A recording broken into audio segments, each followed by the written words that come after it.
और चलिए आगे बढ़ेंगे, रुक कर लेंगे कोरबा का, जहां पर डकैती का सौम्या चौरसिया कनेक्शन निकलकर सामने आया। सौम्या चौरसिया का नाम सामने आया है। पीड़ित शत्रुघ्न दास का बड़ा बयान। सौम्या का नाम ले रहे थे हथियारबंद डकैत। पीड़ित का यह कहना है, डकैत कह रहे थे सौम्या चौरसिया के पैसे कहां छुपाए हैं, नहीं बताया तो जान से मार देंगे। पुलिस ने मामला दर्ज कर जांच शुरू कर दी है। बालको थाने के तरईजांद गांव की यह घटना बताई जा रही है। तो देखिए आखिर कौन है सौम्या चौरसिया, जिसका नाम अब इस पूरी डकैती से जोड़ा जा रहा है।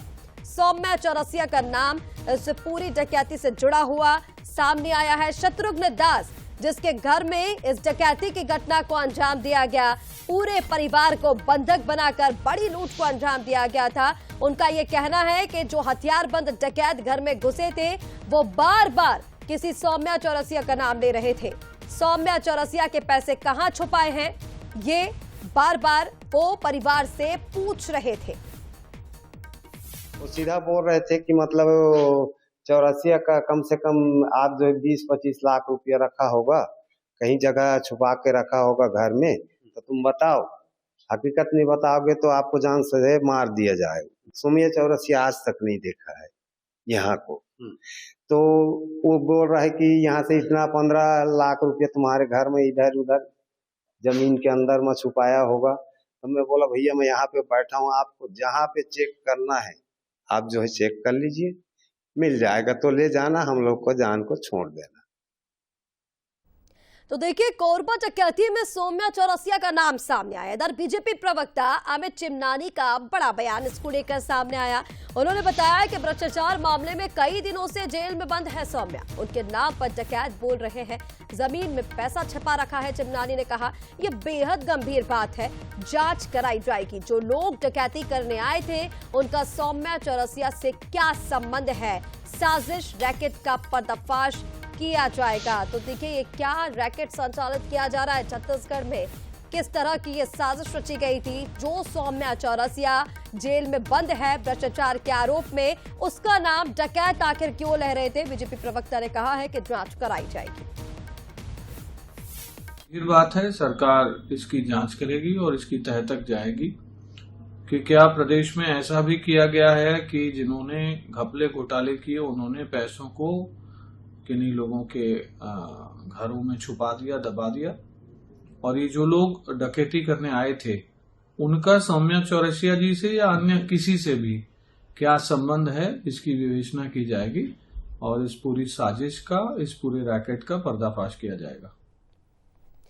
और चलिए इसी पर ज्यादा बातचीत करेंगे। हमारे साथ राजनीतिक मेहमान फोन लाइन पर जुड़ रहे हैं। उमेश जी हमारे साथ जुड़ रहे हैं, बीजेपी के वरिष्ठ नेता हैं। इसी के साथ अजय जी हमारे साथ जुड़ रहे हैं, कांग्रेस के प्रवक्ता हैं। दोनों से बातचीत करेंगे।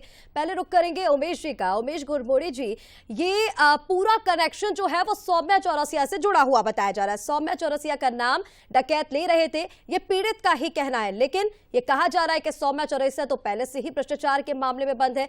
अगर सौम्या चौरसिया जेल में बंद है तो फिर उसका कनेक्शन बाहर कैसे है, वो बाहर कैसे बातचीत कर सकती है और क्यों डकैत उसका नाम ले रहे थे? देखिए निश्चित तौर पे ये अपने आप में बहुत ही गंभीर विषय है।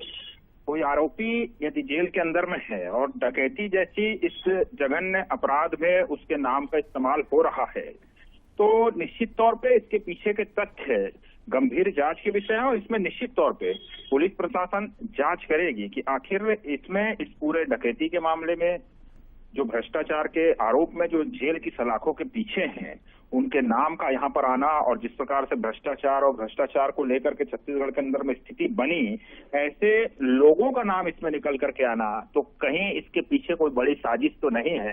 ये जांच का विषय है, पुलिस इसको पूरी तत्परता से इसका पटाक्षेप करेगी, मुझको ऐसा लगता है। और निश्चित तौर पर इसकी बहुत गंभीरता से, सघनता से जांच होगी। बिल्कुल उमेश जी। अजय जी भी हमारे साथ लगातार बने हुए हैं। अजय जी सीधा रुख करेंगे। देखिए उमेश जी का ये कहना है कि सौम्या चौरसिया जेल में बंद है, ये बेहद गंभीर विषय है, जांच इसकी कराई जानी चाहिए। हालांकि इस मामले को आप कैसे देख रहे हैं? बड़ी डकैती को अंजाम दिया गया और उस शख्स का नाम सामने आ रहा है सौम्या चौरसिया, जो पहले से भ्रष्टाचार के आरोप में जेल में बंद है। देखिए ऋषिका जी, कोई व्यक्ति आरोपी है, वो उस अपराध में शामिल है या नहीं, ये निर्णय माननीय सुप्रीम कोर्ट लेगी, माननीय हाई कोर्ट लेगी। देश के संविधान और कानून के सबसे रक्षक जो है वो माननीय सुप्रीम कोर्ट है। आप, मैं या भाजपा के प्रवक्ता निर्णय नहीं ले सकते कि कौन व्यक्ति आरोपी है। ये महत्वपूर्ण बात है कि लगातार जिस प्रकार से केंद्रीय एजेंसियां हैं, चाहे वो ईडी हो, आईटी हो, सीबीआई हो, लगातार दुरुपयोग किया जा रहा है।